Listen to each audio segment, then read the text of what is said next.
Hello, today we're going to talk about Namibia, the land of the brave.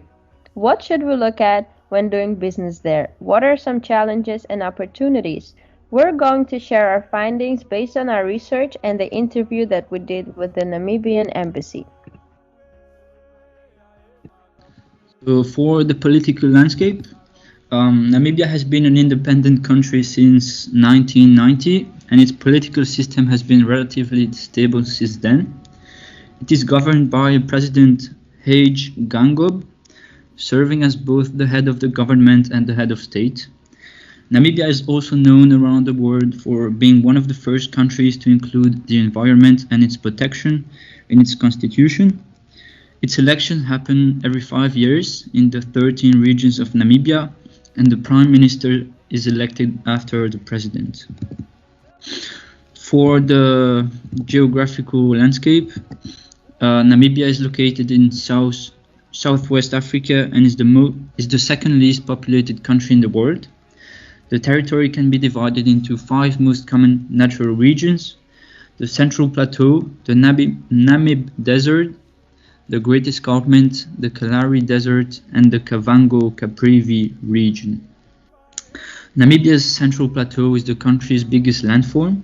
It is primarily savanna and scrub, with some forested areas in the north, and is home to Namibia's tallest peak, Mount Brand. The Namib Desert, who gives his name to the nation, is famed for its massive sand dunes, which are among the tallest in the world. It is also an important location for the mining of diamonds, tungsten, and salt. The Great Escarpment is a mountain range that divides the Central Plateau from the western coastal areas. The Kalahari Desert is sometimes referred to as a desert, but it actually receives too much rain to be considered one, and it spans across 7 countries. Lastly, the Kavango-Caprivi region, which is home to abundant wildlife due to its humid environment, and a lot of portions have been designated as protected areas. For the socio-economic landscape, Namibia's population is growing steadily over the years and represents a great workforce, as the working age population will be more than 60% of the total population at year 2023. Education in Namibia has changed a lot since its independence, with primary school enrollment climbing from 60 to 95%. Namibia's unemployment rate is unfortunately very high, being 33%. That could also represent a great workforce seeking for foreign investors, providing them new jobs. And the biggest economy sector in 2019 was services, representing around 62% of the share of total employment.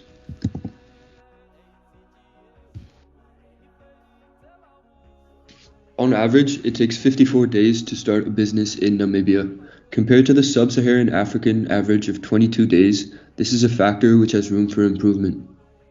As for ease of doing business, Namibia scores 61 out of 100, which is fairly strong compared to neighboring countries such as South Africa and Botswana. Overall, Namibia has a relatively low cost of doing business. General utilities such as electricity and water are very affordable and easy to come by.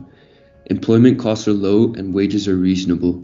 There are further registration fees for business startups, but costs do not exceed 200 Namibian dollars or 13 euros. As for rental rates, prime office space goes for around 3.5 to 6 euros per square meter per month. This is of course without considering startup capital and costs directly related to business. Namibia has also engaged in bilateral investment treaties with several other countries such as Austria, France, Finland, and Germany. These treaties are implemented to promote private investment in Namibia and in turn boost the economy. Next slide, please. Promising and reliable sectors to invest in include mining, agriculture, fishing, and tourism. Mining is Namibia's largest GDP contributor. The country is the world's fifth largest exporter of uranium and also produces a large amount of lead, zinc, and silver, showcasing how rich Namibia is in natural resources. The agricultural sector supports over 70% of Namibia's population. The land is fertile and the vast plains allow for millions of cattle and sheep to roam freely. Namibia has also introduced a green scheme program which aims to help land reform, develop irrigation for new farms, and decrease dependency on neighboring countries. This shows intent from the Namibian government to be more independent and grow the economy. Namibia's fishing industry is hugely successful. The substantial coastline and Benguela Current are the largest factors in Namibia's fishing industry. The current ensures year-round temperate conditions and a thriving ecosystem where fishermen mainly catch horse mackerel, crab, and tuna. Finally comes the tourism sector, which is the fastest growing industry in terms of GDP contribution. Tourists are becoming increasingly attracted to Namibia's unique mix of cultural diversity, political stability, and geographic beauty. Approximately 18% of the formal jobs in Namibia are related to tourism, and with these numbers bound to grow, the tourism sector in Namibia is becoming more and more promising to invest in. Like every other country, there's a business etiquette you want to live by if you ever decide to do business in Namibia. With the correct amount of knowledge of their cultural diversity and interests in the country, you will have little to no problem doing so. The country is known for speaking many indigenous languages, but it's important to know that English is the official language spoken. Next slide, please. In the business world, it's always wise to come prepared to a meeting. This also counts for Namibia. As it's known in the African culture that they will be arriving later than the given time, it's always advised for the foreigner, in this case you, to arrive on time or even earlier. If it's a group that you're meeting, you will always greet the elders first. This might be confusing as you might not know their age, but this is where you have to go off looks and just guess. The greeting can be done with a simple and firm handshake. You do not greet them by saying their first names. It's always Mr. or Madam. The meeting will start through the opposite side. They will begin having a small talk with you just to ease the atmosphere. If you're contemplating on bringing a gift, you always can. It does not have to be extravagant and can be as little as your favorite beverage from home. Anything will be appreciated. You will be judged off of your appearance. If you dress sloppy, you will not be taken seriously. No jeans or t-shirts. You wear a nice suit or dress to show off your professionalism. When the small talk is over and the actual meeting begins, it's very important to always let them finish their say and wait until it's your time to speak. Never interrupt. As last, in Namibia, the people really cherish the holiday season that take place in December until January. It's advised to not have a meeting during these times as they will not appreciate it as much. Setting a date in March or April would be better. Next slide, please. Namibian people are also known for bargaining. They will start immediately if they know that you're a foreigner. If you agree right away, they will also notice that and you will look desperate in their eyes. Never agree on the first proposal. If you just remain calm and ask further questions, they will automatically lower their prices knowing that you are aware of the situation. If you are still unsure on whether to take the deal, you can just say that you would like to rather wait and think about it. Meanwhile, you can go up to locals and even compare prices. Namibian people are so honest and upfront that they will give you their honest answer and opinion. With that, you can take the comparison you made back to the business offer and further discuss your possibilities. Thank you. Our fruitful interview with the Madam Ambassador led us to a better understanding of the country's vision. Specifically, we will dive into these three topics: sociocultural, ecological, and technological. Let's start with the sociocultural. They are striving towards equality and freedom of speech. According to UN, 44% of the parliament members are female. If we compare this to Belgium, they are listed on number 20, while Namibia rests at number 15.